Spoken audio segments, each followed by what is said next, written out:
पाळण्याची काही इज्जत आहे का नाही? ताई बसली ना वाटोला लावायला घेतलाय पाळण्याचा. बघा आता पुढे ब्लॉग.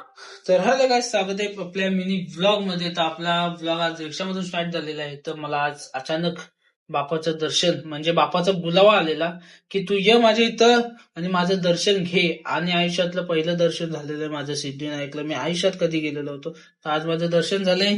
तर एका व्यक्तीचा मला फोन आला, तर लगेच निघालो. बोल बापाचं दर्शन घ्यायचंय, बोलत चला. तिकीट काढून बसलो, ट्रेनची वाट बघत ना. बोल माझा चेहरा दाखव, तर बोलतो सुंदर मुकडा आणि काळा पडलेला तुकडा.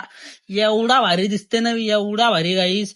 तर बघा ही दोघी जण कसं मला बघता, त्यांना वाटतं यो पोरा करते तरी काय.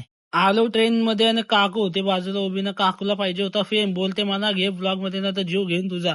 तर यो काका कंचा पिक्चर बघते काही सांगा मला, मी पण बघीन नंतर, का मला नाव नाही माहिती.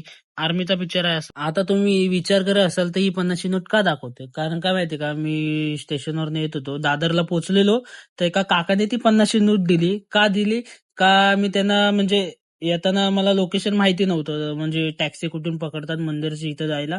त्यांना विचारलं, नंतर त्यांनी स्वतःहून ती 50ची नोट त्यांच्याकडनं ती दान पेटीमध्ये टाकायला दिली.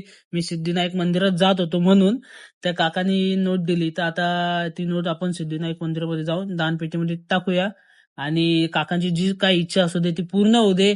आणि काकांना फुल इज्जत माझ्याकडनं, फुल प्रेम, काकाला वन साइड किसे एकदम.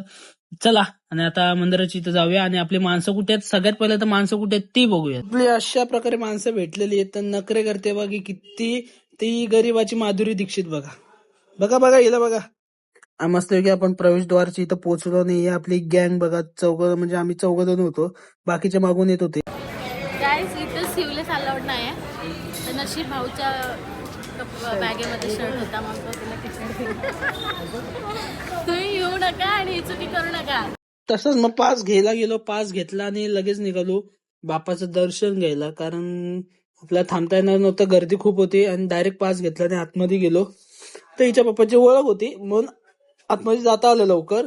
मग तसंच मग बापाचं दर्शन घ्यायला गेलो आतमध्ये.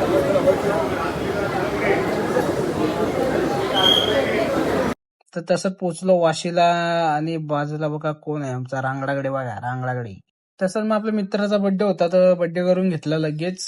Happy birthday to you, happy birthday. ताईला वाटतं मी अजून पाण्यामध्ये बसू शकतो, एवढा मोठा कॉन्फिडन्स येतोय तरी कशी. मला तर अजिबात कॉन्फिडन्सही नाही. तर गव्हर्नमेंट काका पालना बिलना तुटला तर हिच्या घरची भरून घ्या. बाय बाय, नेक्स्ट ब्लॉग मध्ये भेटूया, बाय.